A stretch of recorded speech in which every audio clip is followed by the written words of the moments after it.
Good morning students. गया video में આપણે પૂર્ણ વર્તમાન એટલે કે પરફેક્ટ પ્રેઝન્ટ ટેન્સ જોયો। આજે આપણે પરફેક્ટ પાસ્ટ પર જઈશું। તો what is the definition, what is the use of perfect past tense તે જોઈએ। કોઈ બે ક્રિયાઓ ભૂતકાળમાં અનુક્રમે પૂર્ણ થઈ ગઈ હતી। અનુક્રમે એટલે કે એક પછી એક। તે બે પૈકી પ્રથમ બનેલી ક્રિયા માટે પૂર્ણ ભૂતકાળ અને પછી બનેલી ક્રિયા માટે સાદો ભૂતકાળ વપરાય છે। હવે એને સમજવાનો પ્રયત્ન કરીએ। આપણે જે સાદો ભૂતકાળ જોયો એમાં એક જ ક્રિયા હતી। હું એમ કહું કે મેં ગઈકાલે જમવાનું લઈ લીધું હતું તો એ સાદો ભૂતકાળ છે, કારણ કે અહીં એક જ ક્રિયા થયેલી છે। પરંતુ હું એમ કહું કે ગઈકાલે જ્યારે મારી મમ્મી આવી મેં જમી લીધું હતું તો આ બે ક્રિયાઓ છે।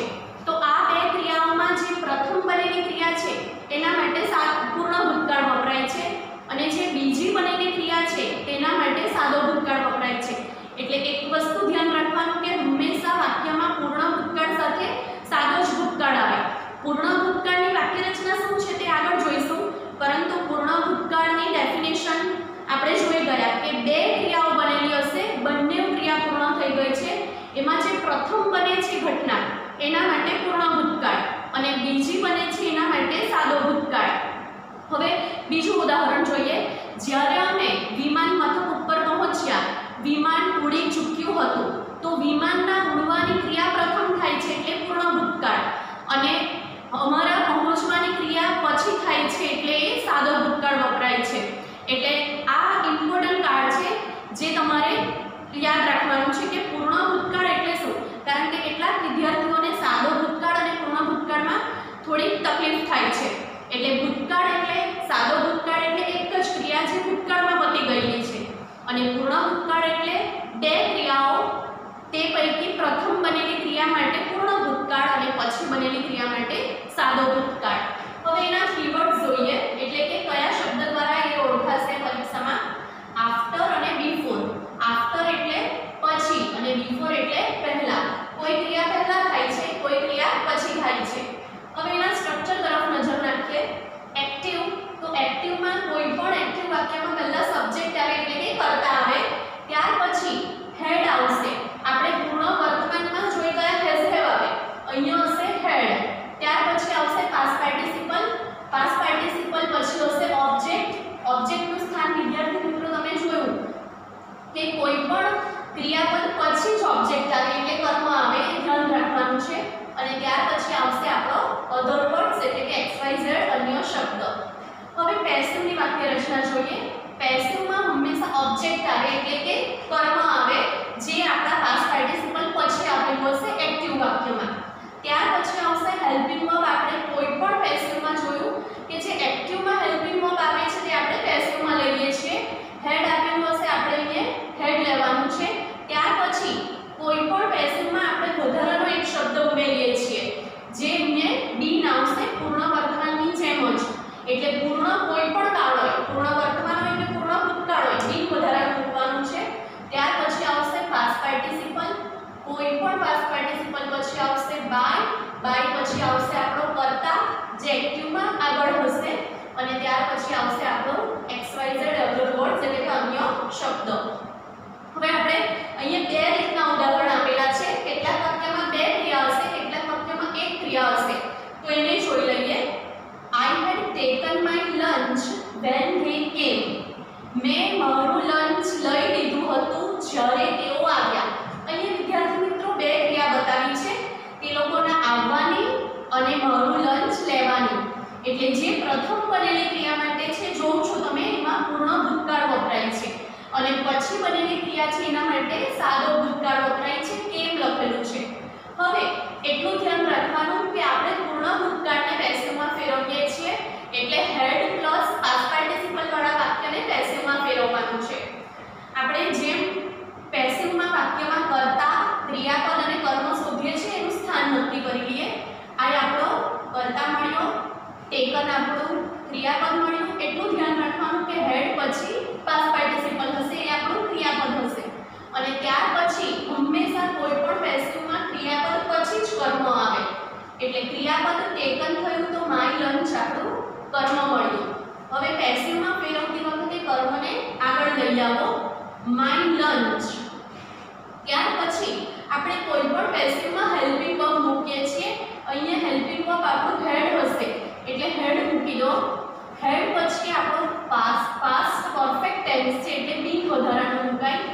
એક ધ્યાન રાખો કે સવાલ કરતા જવાબમાં એક શબ્દ વધારાનો આવે. જે ing લાગેલું હતું આપણે કન્ટિન્યુમાં જોઈ ગયા બીન મુકાય. વર્તમાનમાં am is are, ભૂતકાળમાં was were. તો એવી રીતે કોઈ પણ પરફેક્ટ હોય એમાં બીન મુકાશે. ત્યાર પછી આપણું અહીંયા પાસ્ટ પાર્ટિસિપલ આપેલું જ હશે ટેકન. પાસ્ટ પાર્ટિસિપલ પછી આવશે કોઈ પણ પાસ્ટ પાર્ટિસિપલ પછી બાય જે પેસિવમાં આપણે વધારાનું મૂકીએ છીએ અને બાય પછી આવશે આપણો કરતા. આપણે જોઈ ગયા એમ આઈ નું મીન, શી નું હર, વી નું અસ, તેનું ધેમ થાય એવી રીતે આઈ નું થશે મી. અને લાસ્ટ જે સેન્ટેન્સ છે અધર વર્ડ્સ છે આપણું XYZ વાક્ય છે તો એને કોઈ ચેન્જ કરવાનો નથી, એમ જ રહેવા દેવાનું છે. She had finished her work when I called. જો અહીંયા પણ બે ક્રિયાઓ થયેલી છે તેનું કામ પૂરું કરવાનું અને મારું બોલાવવાનું. જ્યારે મેં તેને બોલાવી તેણે પોતાનું કામ પૂર્ણ કરી લીધું હતું. બે ક્રિયાઓ થઈ છે તો હેડ પ્લસ પાસ્ટ પાર્ટિસિપલ આપેલું છે એ વાક્યને આપણે પેસિવમાં ફેરવવાનું છે.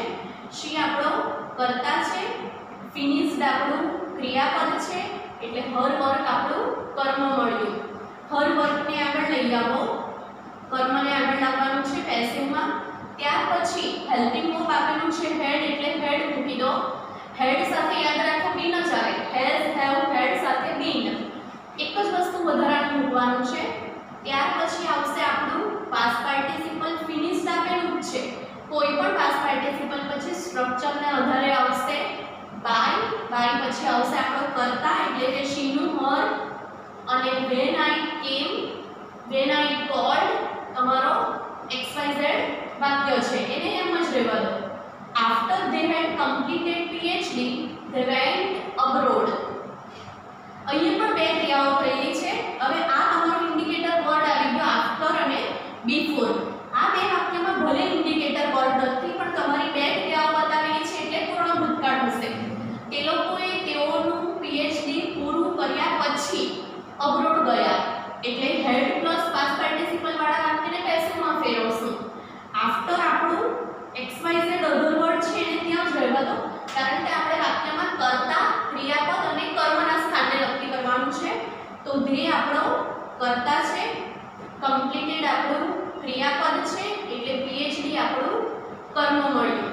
હવે કર્મને આગળ લઈ આવે PhD. ત્યાર પછી આવશે આપણું હેલ્પિંગ વર્બ કયું છે હેડ. હેડ સાથે આપણે વધારાનું મૂકવાનું છે બીન. બીન પછી આવશે આપણું પાસ્ટ પાર્ટિસિપલ કમ્પ્લીટેડ અને પાસ્ટ પાર્ટિસિપલ પછી આવશે બાય. બાય પછી આવશે આપણો કર્તા. તે કર્તા થયો એટલે ધેનું થશે ધેમ. હવે ધે વેન્ટ અબ્રોડ ને એમ જ રહેવા દો, એમાં કોઈ ચેન્જ કરવાનો નથી. Before my father came, my mother cooked food. હવે અહીંયા તમે જોવો છો વિદ્યાર્થી મિત્રો કે before my father came મારા પપ્પા આવે પહેલા મારી મમ્મીએ ખાવાનું બનાવી લીધું હતું. અહીંયા હેડ કુક્ડ આપેલું છે એટલે આપણે આ વાક્યને પેસિવમાં ફેરવવાનું છે. Before my father came, my mother had cooked food. તો આ ભૂતકાળવાળું વાક્ય આપણે એમ જ રહેવા દેશું. Before my father came.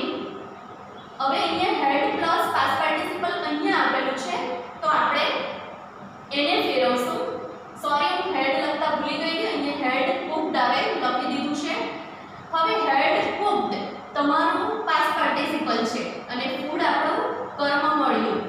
Mother આપણો કર્તા મળ્યો. મધર કર્તા થયો, કુક્ડ ક્રિયાપદ થયું અને કર્મ આપણું ફૂડ થયું. તો હેડ પ્લસ પાસ્ટ પાર્ટિસિપલ વાળા વાક્યને આપણે પેસિવમાં ફેરવવાનું છે. તો ફૂડ આપણું કર્મ મળ્યું. ત્યાર પછી હેડ આપેલું હશે, past participle had plus past participle આપેલું હશે એની વચ્ચે મૂકી દો બીન. ત્યાર પછી બાય અને બાય પછી આવશે આપણો કર્તા માય મધર.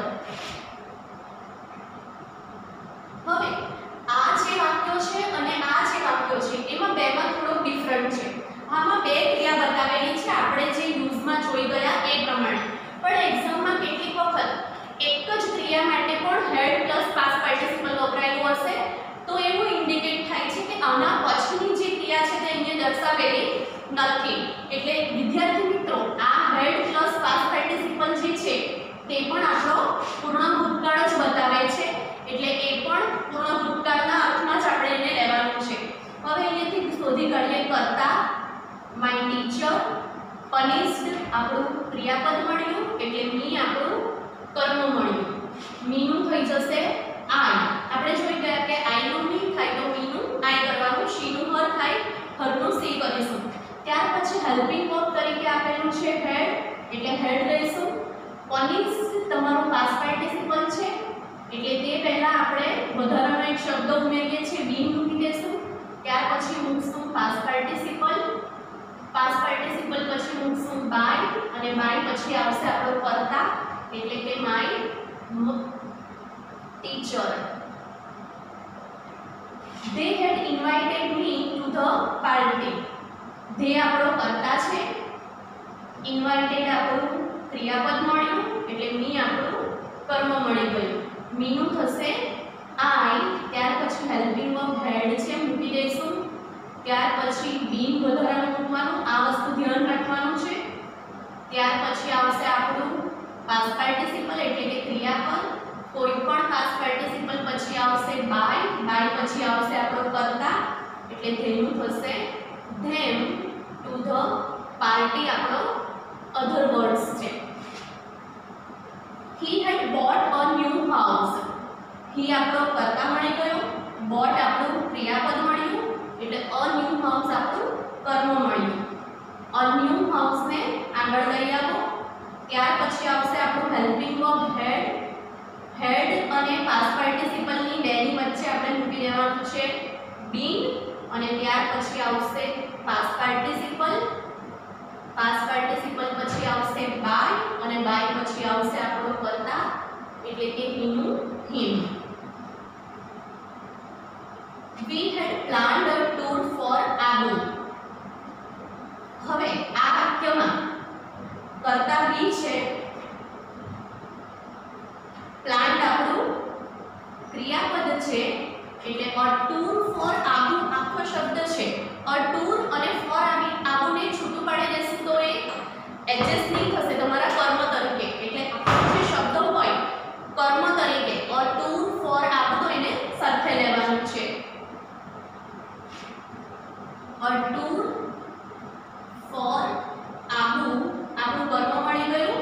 ત્યાર પછી આવશે આપણું પાસ્ટ હેડ એટલે કે હેલ્પિંગ વર્બ. ત્યાર પછી આવશે હેલ્પિંગ વર્બ પછી વધારાનો શબ્દ જે આપણે પરફેક્ટ, કોઈ પણ પરફેક્ટ હોય એમાં બીન મૂકીએ છીએ. ત્યાર પછી આવશે આપણું પાસ્ટ પાર્ટિસિપલ. પાસ્ટ પાર્ટિસિપલ પછી આવશે બાય, અને બાય પછી આવશે આપણો કર્તા એટલે કે બીનું થશે અસ.